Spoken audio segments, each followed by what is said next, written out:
Hello everybody, making another autistic behavior report. This one I'm going to focus on paranoia and attachments. Now, this goes with the paranoia theme. Some autistic people have very tortured minds, and they can't help but express it through fits and tantrums and really negative thoughts. And so what I'm saying is paranoia. A lot of autistic people have paranoia when they go places. This is a common thing in autism. We go somewhere and all of a sudden we see someone whispering, or we see someone look at you, and you're thinking, your mind processes what they're doing differently, and you start thinking, what'd she say? And the more you think about it, you turn it into, she said, oh, he's a loser. Or she said, who's that jerk in the corner? Or she said, what's he doing here? Or something like that. And now, I've been in public places. I have no problem being in public places. But afterwards, everything positive, everything good I found was turned around in my mind.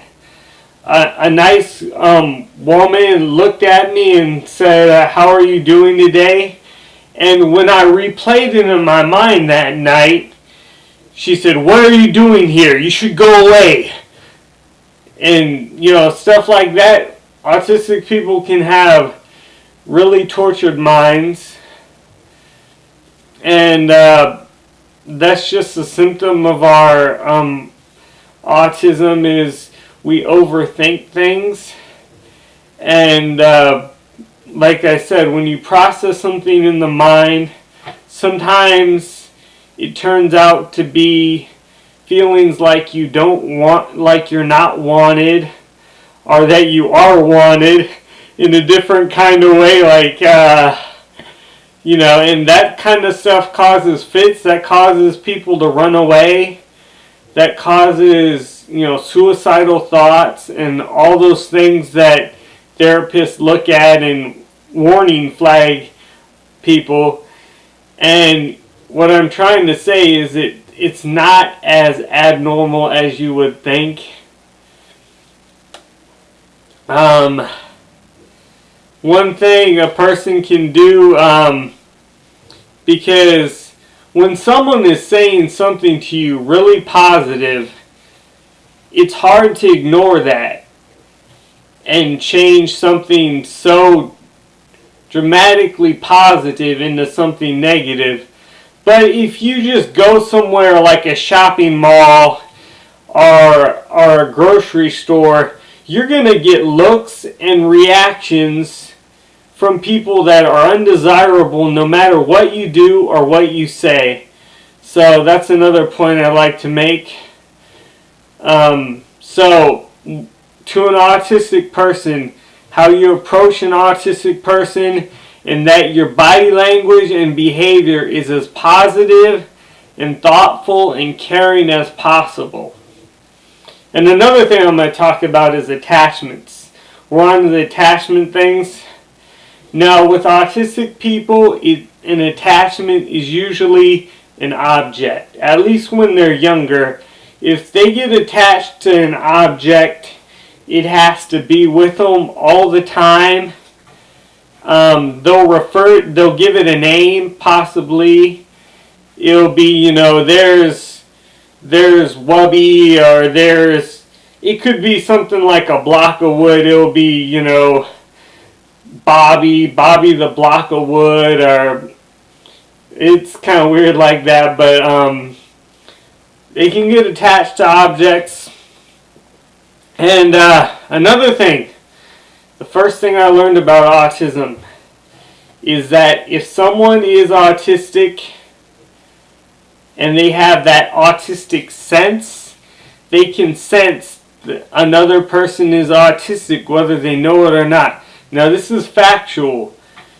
Autistic people know each other. it happened to me when I was visiting in South Iowa. I had no idea I was autistic, and I had an autistic, one of my cousin's daughters was autistic, and she takes a lot of effort. It takes a lot of effort, maybe even years, for her to recognize and understand a non-autistic person. But when she saw me, she started looking at me.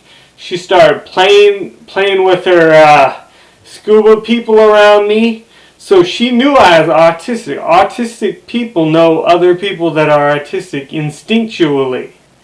I don't know how. It's some kind of sixth, seventh, eighth sense. It's a sense that they have, an ability as well. So, talking about attachments. Now, here's another thing about attachments. This will be my last point. When autistic people get older, sometimes they develop unhealthy attachments. Maybe they see someone and they say something nice to them, and the next thing, all they want to do is be around that person. The other person may not feel that way. They may just be like a monkey on their back, and they'll just be like, stop. It won't register. All they know is, that holy image they have of you, like, like I want to be around that person. And a lot of times it's reacted negatively. It should be in some cases, because it reaches the point of obsession. And that's not healthy. I've never had one of those problems. Like, I've always known the social limits and the social requirements of people.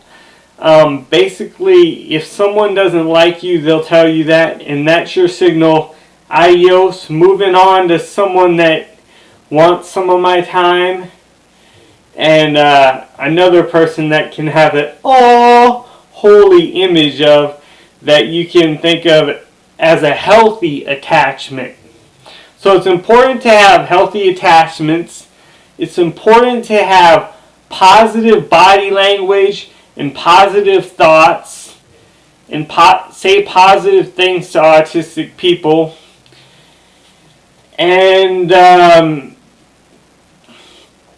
it's just important to realize the intricacies of our disability, and also to realize that some autistic people may not like your behavior or attitudes towards them no matter what you do. And it's that way in the world. But also I'd like to say about the social lives. It is difficult, more difficult than regular people, for autistic people to have social lives. If you get in a routine and do helpful things, a lot of times a social life will follow. Like if you attend in college, it's very difficult not to have a kind of social life in college. Or if you volunteer or do something beneficial with your time, you don't necessarily have to do something of a very high magnitude. But as long as you do something positive once in a while, a good social outcome will come from that. And my advice to autistic people is don't let the negative thoughts and the paranoia and the anxiety rule over your mind. Defeat that as soon as it enters your mind. If you start thinking someone that was nice to you has something against you, no, that person was nice to you because they just saw you and they thought you were a nice person and they thought the best things at the time. Do your best not to destroy that keep key social image. And Asbys and Asbanites, other autistic people, I'll holler at you later in another behavior report. And strive on, my Asbys, strive on.